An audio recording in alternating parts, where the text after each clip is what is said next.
WMTradio.com, or by calling 800-456-2772, or texting HAWKS to 85944. That's a $5 donation that will show up on your phone bill. And you know, the inspiration that comes from being in a setting like that, and you may hear that and think, inspiration? Well, the attitude that these kids have, and most of them are pretty young. Now, there are some teenagers and so on, but the majority are under the age of 4 that get treated at the University of Iowa hospitals and clinics.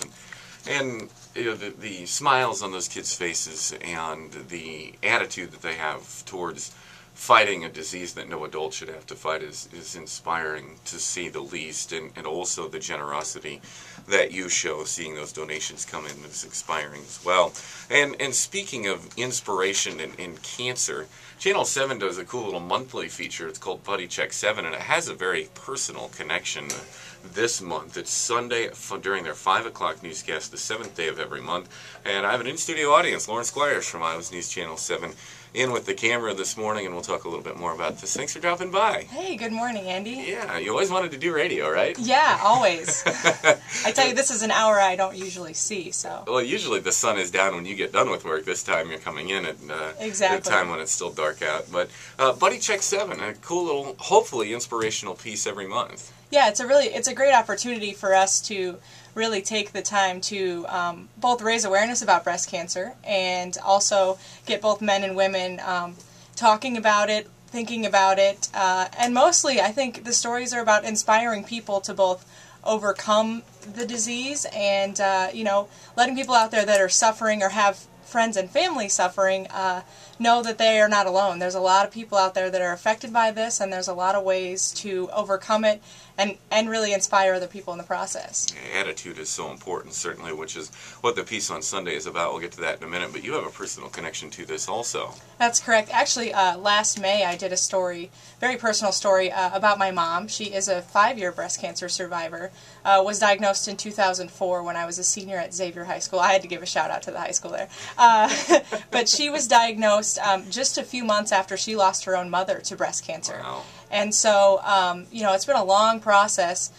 She went to Mayo Clinic and had double mastectomy. It was they did a very aggressive treatment because, you know, she just lost her mother. And, you know, here we are 5 years later with an inspirational story of her battling it, going through it. You know, while she had cancer and was going through chemo, she both worked, got her master's degree, wow, and was a mother, you know, still had time to be a mom to my sister and I. And, you know, she had a lot of support from people here in Cedar Rapids. Her friends, her closest, dearest friends, are still in touch with her. They both since moved to Memphis, Tennessee, where it's a lot warmer. But she still has those long-lasting relationships, and her friends here really taught her to believe in herself and believe that she would get better and she would beat it. So. And your story this month is very personal and something that I haven't talked a little bit about just because it's a very emotional subject, but it's, well, go ahead. Well, let's see. I was at the Peterson farm on Wednesday, and I spoke with your dad, your sister, and yourself about your mom, losing your mom in August.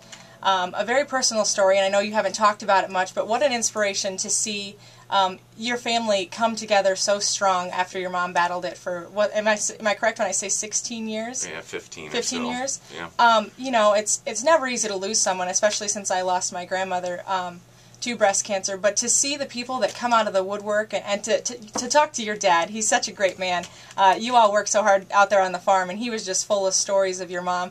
The big thing I want everyone to tune in on Sunday. I know it's right before the big game, but you know, to hear your mom's story and see how you're still inspired and how she still lives with you on a daily basis is really great. I know it's hard for you to talk about, but it's just wonderful to have you guys open up and tell her story. Yeah, absolutely. And we always thought she was very special, but clearly a lot of other people did as well with the support that's come from the community and so on.